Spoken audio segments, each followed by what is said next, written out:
আন্তর্জাতিক ক্রিকেট থেকে দূরে আছে অনেক দিন ধরেই। সেই দূরত্ব আর ঘুচবে না। আন্তর্জাতিক ক্রিকেটে আমার অধ্যায় শেষ।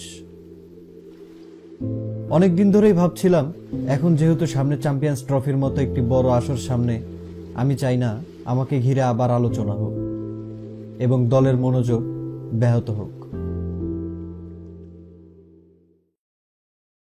৮০ বলেও যেন আসলেন না তামিম ইকবাল। কিছুদিন আগে পাকিস্তানি ক্রিকেট লিজেন্ড শহীদ আফ্রিদির মাধ্যমে জানিয়ে দিয়েছিলেন, লাল সবুজের ক্রিকেট বইতে তামিম নামক অধ্যায়ের সমাপ্তি ঘটে গেছে। দেশের ক্রিকেটের সেরা ব্যাটারের অন্তিম বার্তায় বিশ্ব বাংলা চেষ্টা করেছে তার সোনালী অধ্যায়ের একটা ফ্ল্যাশব্যাক দিতে। সমুদ্র সম বিশালতা আর পাহাড়ের মতো চির উন্নত মমশির চরিত্র নিয়ে ক্রিকেটে এক যুগেরও বেশি সময় পেছনে ফেলে আসা তামিম শেষ সময়ে নতুন নতুন ক্রিকেট বোদ্ধাদের চক্ষুশূল হয়ে উঠেছিলেন। তার স্ট্রাইক রেট নিয়ে কথা হয়েছে। এক ম্যাচ খারাপ খেললেই সোশ্যাল মিডিয়ায় চাচার কোটার খেলোয়াড় বলে গালাগালির ধুম পড়ে যাওয়ার কথা সবারই জানা। ম্যাগি নুডলস, ডট বাবা শব্দগুলো এতই প্রচলিত হয়ে উঠেছিল যে বাংলাদেশের ক্রিকেটের সবার কাছেই সুপরিচিত হয়েছিলেন তিনি। তবে নামটা যে তামিম ইকবাল, লোকমুখে প্রশংসা করে যে কলিজাওয়ালা খান খেতাব তিনি পেয়েছিলেন, তার ক্রিকেটীয় দর্শনটাও যেন তেমনই। লোকে ট্রল করেছে, সহ্য করেছেন চুপ করে। ঠিকই পরের ম্যাচে বা সিরিজে ব্যাটকে কথা বলে ট্রলের জবাব দিয়েছেন।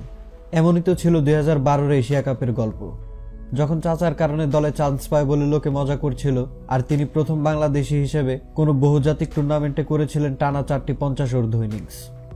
স্লো খেলা নিয়েও তো প্রশ্ন হয়েছিল তামিম ইকবালকে নিয়ে। প্রতি উত্তরে তিনি যে রেকর্ড করেছিলেন তা আজও অদ্বিতীয়। ইংলিশ কন্ডিশনে ওপেনার হিসেবে টেস্টে সবচেয়ে দ্রুততম শতক হাঁকানো ব্যাটার তামিম ইকবাল। দর্শক, তামিমের এমন অনেক গল্প ও রেকর্ড নিয়েই সাজানো হয়েছে আমাদের আজকের আয়োজন। তামিমের জানা অজানা অনেক রেকর্ড ও তার পেছনের গল্পগুলো স্মৃতিচারণ করতে আমাদের সাথেই থাকুন। বাংলাদেশের হয়ে 3 ফরম্যাট মিলিয়ে সর্বোচ্চ রান তামিম ইকবালের। শুধুই কি রান, সর্বোচ্চ সেঞ্চুরি, হাফ সেঞ্চুরি, 4 ছক্কা, সব জায়গাতেই একক আধিপত্য খান সাহেবের। দেশের পক্ষে দ্রুততম ওয়ানডেতে 3000, 5000, 6000, 7000 এবং 8000 রানের মালিক তামিম ইকবাল। বাংলাদেশের হয়ে প্রথম 5000, 6000, 7000, 8000, 9000, 10000, 11000, 12000, 13000, 14000 এবং 15000 আন্তর্জাতিক রান সংগ্রাহক এই তামিম ইকবালই। 150 বছরের ক্রিকেটে তামিমই একমাত্র ক্রিকেটার যিনি নিজের দেশের হয়ে একই সময় 3 ফরম্যাটে সর্বোচ্চ রান সংগ্রাহক হয়েছেন। এশিয়ার প্রথম ক্রিকেটার হিসেবে টেস্টে 200, ওয়ানডেতে 150 এবং টি-20তে 100 রানের ইনিংস খেলেছেন তামিম ইকবাল। এই পর্যন্ত আন্তর্জাতিক টি-20 ক্রিকেটে বাংলাদেশের হয়ে অভিষেক হয়েছে 80 জন ক্রিকেটারের, যার মধ্যে 18 জন ওপেনার। তবে আজ পর্যন্ত আন্তর্জাতিক টি-20তে বাংলাদেশের পক্ষে সেঞ্চুরি হাঁকাতে সক্ষম হয়েছেন একমাত্র তামিম ইকবালই। শুধুই কি টি-20, লর্ডসেও একমাত্র তামিম ইকবালই বাংলাদেশি হয়ে সেঞ্চুরি করেছেন। তামিম ইকবাল বাংলাদেশের একমাত্র ক্রিকেটার হিসেবে এশিয়া একাদশ ও বিশ্ব একাদশে খেলেছেন।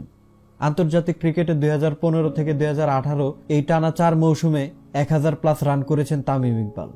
তামিম ইকবাল ছাড়া আন্তর্জাতিক ক্রিকেটে বাংলাদেশের কোনো ক্রিকেটার টানা 4 মৌসুমে 1000+ রান করতে পারেননি। 3 ম্যাচের ওয়ানডে সিরিজে 2টি করে সেঞ্চুরি করেছেন Tamim Iqbal Khan, Fakhar Zaman, Babar Azam, Quinton de Kock, Martin Guptill, Daryl Mitchell এবং লিটন কুমার দাস। তবে তামিম ছাড়া আর কোনো ব্যাটারি 3 ম্যাচে একাধিক ওডিআই সিরিজে 2টি বা তার বেশি সেঞ্চুরি করতে পারেননি। তামিম ইকবাল এমন কীর্তি ঘটিয়েছিলেন 3 সিরিজে। বাবর আজমের পর আইপিএল এবং বিগ ব্যাশের কোনো ম্যাচ না খেলেই টি-20তে 7000 রান করা দ্বিতীয় ব্যাটসম্যান তামিম ইকবাল। টেস্ট খেলুড়ে সেরা 10 দলের প্রতিটির বিপক্ষেই 50 অর্ধ রানের ইনিংস খেলা বাংলাদেশি ব্যাটার হলেন হাবিবুল বাশার সুমন ও তামিম ইকবাল। দেশের হয়ে খেলেছেন এমন প্রায় 25% ম্যাচে তামিম দলের সর্বোচ্চ রান সংগ্রাহক ছিলেন। তালিকায় থাকা অন্য 4 গ্রেট ক্রিকেটার হলেন ক্রিকেট গ্রেট সচিন টেন্ডুলকার, বিরাট কোহলি, পাকিস্তানের লিজেন্ড জাভেদ মিয়াঁদাদ ও সর্বকালের অন্যতম সেরা অলরাউন্ডার জ্যাক কালিস। এলিট নামগুলো দেখলেই বোঝা যায় এই রেকর্ডটি কতটা অনন্য এবং তামিম সেখানেই বিলং করেন।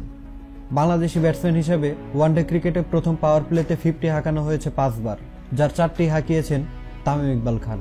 টি-20 ক্রিকেটে বাংলাদেশের একমাত্র ক্রিকেটার হিসেবে 50টি 50 অর্ধ ইনিংস রয়েছে তামিম ইকবালের।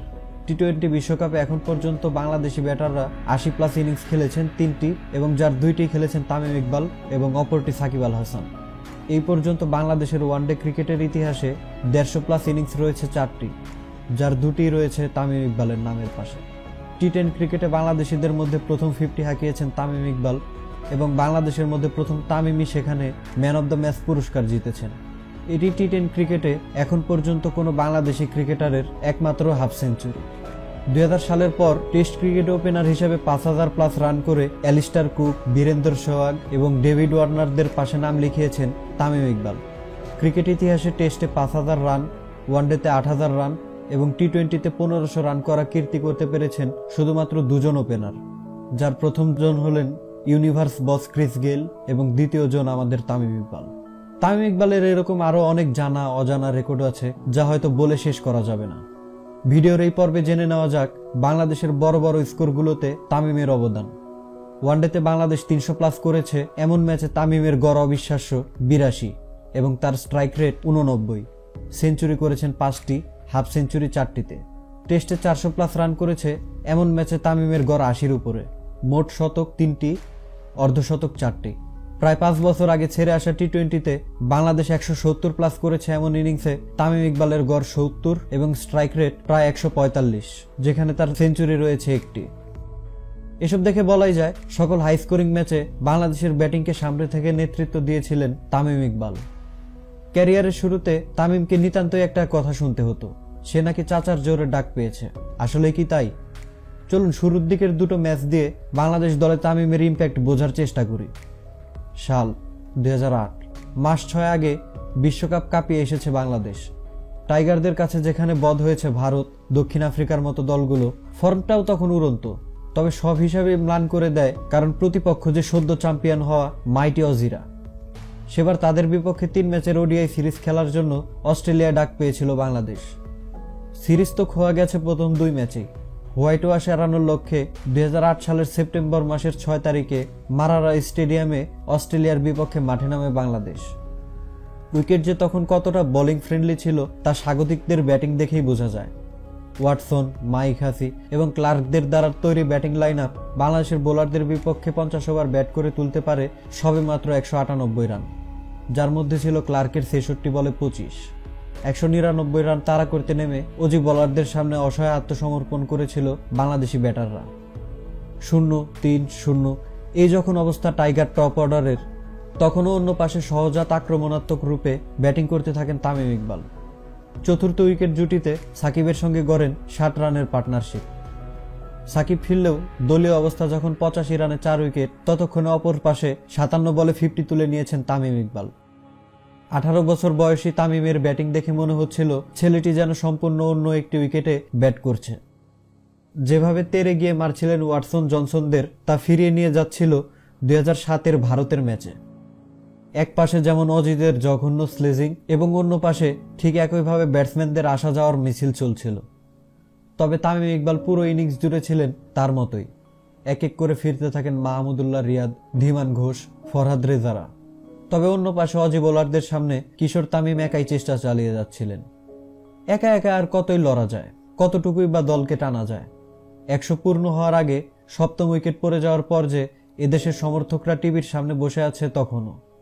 তবে অবশেষে তামিমও থামেন। ওয়াটসনের বাউন্সার কাট করতে গিয়ে ক্যাচ দেন ডি পয়েন্টে ক্লার্কের হাতে। 8ম ব্যাটসম্যান হিসেবে তামিম যখন প্যাভিলিয়নের পথ ধরেছেন, তখন কোনো মতে 100 পেরিয়েছে বাংলাদেশ। তামিমের নামের পাশে 69 বলে 63 রানের এক ইনিংস। তামিম ইকবাল আউট হওয়ার পর বাংলাদেশ যোগ করতে পারে আর মাত্র 22 রান। তারা থামে 125 রানে। সেদিন শুধুমাত্র তামিমের এই ইনিংসেই মান বাঁচে বাংলাদেশের। তামিমের স্কোরটা কতটা চ্যালেঞ্জিং ছিল তা বুঝবেন যখন ম্যাচের স্কোর কার্ডের দিকে তাকাবেন। বাকি 10 জন মিলে সেদিন তামিমের সমান রান করতে পারেনি। তাই তো সেদিন 73 রানে বাংলাদেশ হারের পরও ম্যান অব দ্য ম্যাচের পুরস্কার উঠেছিল হারা দলের সদস্য 18 বছর বয়সী তামিম ইকবালের হাতে। কে জানতো সেবার বাংলাদেশ জিততে পারলে অজিরা বাংলাদেশকে আরো কয়েকবার আমন্ত্রণ জানাতো। দ্বিতীয় ঘটনাটি 2010-এর। সেবার বাংলাদেশ সফর করে ইংল্যান্ড। মিরপুরের প্রথম ওডিআইতে বাংলাদেশের মুখোমুখি হয় ইংলিশরা। শেরে বাংলা ক্রিকেট স্টেডিয়ামে শুরুতে ব্যাট করতে নামে স্বাগতিকরা। বিশ্ব যখন ইংলিশ বোলিংয়ের ভয়াবহতায় টাইগার ব্যাটিংয়ের পতন দেখার অপেক্ষায়, তখনই যেন ভিন্ন এক চরিত্রে গল্প লিখলেন তামিম ইকবাল। সেদিন ইংলিশ বোলিং লাইন আপকে পাত্তাই দিচ্ছিলেন না 20 বছর বয়সী এই টাইগার ওপেনার। তবে সেদিন এই লড়াইটা ছিল একদমই নিঃসঙ্গ। তামিম লড়াইটা করেছিলেন একাই। সেদিন বাংলাদেশের ওপেনিং জুটি থেকে সংগ্রহ হয় 63 রান, তবে এর মধ্যে ইমরুল কায়েস করেছিলেন মাত্র 15। দলীয় রান যখন 68, ততক্ষণে 32 বলে তামিম নিজের ক্যারিয়ারের 14তম অর্ধশতক তুলে নেন। ততক্ষণে অপর পাশ থেকে উইকেটের বাঁধ ভেঙে যায়। 71-এ জুনায়েদ, 82-তে আফতাব, 112-তে সাকিব এবং 146-এ মুশফিক ও মাহমুদুল্লাহ ফিরলে টাইগার ব্যাটিং লাইন আপ ধ্বংসস্তূপে পরিণত হয়। তবে ওই যে বলছিলাম, সেদিন মঞ্চটা যেন তামিমের জন্যই প্রস্তুত ছিল। দলীয় রান যখন 165, ততক্ষণে তামিম ছুঁয়ে ফেলেছিলেন 3 অঙ্কের ম্যাজিক ফিগার, যেটি তার ওয়ানডে ক্যারিয়ারের ছিল 3য় শতক। তামিমের উচ্ছ্বাসটাও ছিল দেখার মতো। ওইভাবেও যে কোনো বাংলাদেশি ইংল্যান্ডের বোলিং লাইন আপকে শাসন করতে পারেন তা তামিমই বুঝিয়েছিলেন। আপনি জেনে অবাক হবেন, শতকটি তামিম করেন মাত্র 94 বলে। সেদিন মিরপুরে তামিম টর্নেডো চলছিল। তামিমের ওই ব্যাটিং দেখে কে বলবে দল তখন 6 উইকেট হারিয়ে ভীষণ চাপে। নবম ব্যাটসম্যান হিসেবে তামিম যখন প্যাভিলিয়নের পথ ধরলেন, তখন বাংলাদেশের সংগ্রহ 214 রান, তামিমের নামের পাশে 125 রান। তামিম সেদিন নিঃসঙ্গ যোদ্ধার মতো লড়েছিলেন। শেষমেশ বাংলাদেশের স্কোরবোর্ডে জমা হয় 228 রান। এই টার্গেট দিয়ে কি আর ম্যাচ জেতা যায়? বাংলাদেশও সেদিন পারেনি। বাকিদের ব্যর্থতায় তামিমের সেদিন 125 রানের ইনিংসটি বিফলে গিয়েছিল পুরোপুরিভাবেই। তবে তাতে কি, সেদিন গ্রেম সোয়ানের 3 উইকেট বা কলিংউডের ম্যাচ জয়ী অপরাজিত 74 রানের ইনিংসকে ছাপিয়ে ম্যান অব দ্য ম্যাচের পুরস্কার উঠেছিল তামিম ইকবালের হাতেই। এক ইন্টারভিউতে তামিম এটিকে নিজের খেলা সবচেয়ে ভালো এবং প্রিয় ওডিআই ইনিংস বলে দাবি করেছিলেন। আপনি হয়তো আপনার উত্তর পেয়ে গেছেন। তামিমকে ট্রল করে সোশ্যাল মিডিয়ায় ঝড় তোলা যায়, কিন্তু কঠিন যে ব্যাপার তা হলো তামিমের রিপ্লেসমেন্ট পাওয়া। 16 বছর ধরে আলোচনার টপিক তামিমের সঙ্গী কে হবে এখানেই সীমাবদ্ধ। রিপ্লেসমেন্টটা তো বিলাসিতা মাত্র। তবে তামিম থেমে গেছেন। কিছুটা সবার অগোচরেই নিজের আন্তর্জাতিক ক্রিকেটকে বিদায় বলেছেন। বিদায় ক্ষণে তামিমের এই সঙ্গী শুধুই আক্ষেপ এবং হতাশা। তামিমও একটা স্বপ্ন বুনেছিলেন, বলেছিলেন ইতিহাস গড়বেন বিশ্বকাপে। তবে দমকা হাওয়ায় যেন সবই এলোমেলো হয়ে গেল। মাঝপথেই জানিয়েছিলেন আর হাঁটবেন না আন্তর্জাতিক ক্রিকেটে। তবে দেশের কথা ভেবে ফিরেছিলেন আবারও। থাক, সেসব এখন শুধুই অতীত। তামিম 17 বছরের ক্যারিয়ারে নিজের নামের প্রতি শুভেচ্ছা করেছেন অনেকবারই। তবে তামিমের মতো ওপেনার বাংলাদেশে আর কখনো পাবে কিনা জানা নেই। তামিম যেসব উদাহরণ রেখে যাচ্ছেন নিশ্চিতভাবে অনুপ্রেরণা হয়ে থাকবে ভবিষ্যৎ প্রজন্মের কাছে। তামিম হয়তো স্বীকৃত ক্রিকেটটা চালিয়ে যাবেন আরো কিছুদিন, তবে তামিম আর কখনোই ফিরবে না বাংলাদেশের লাল সবুজ জার্সি গায়ে। ভক্তরা যে আশায় আলো জ্বেলেছিল 2023-এর সেপ্টেম্বর, এতদিন তা জ্বলছিল মিটমিট করে, তবে সেটা নিভে গেছে।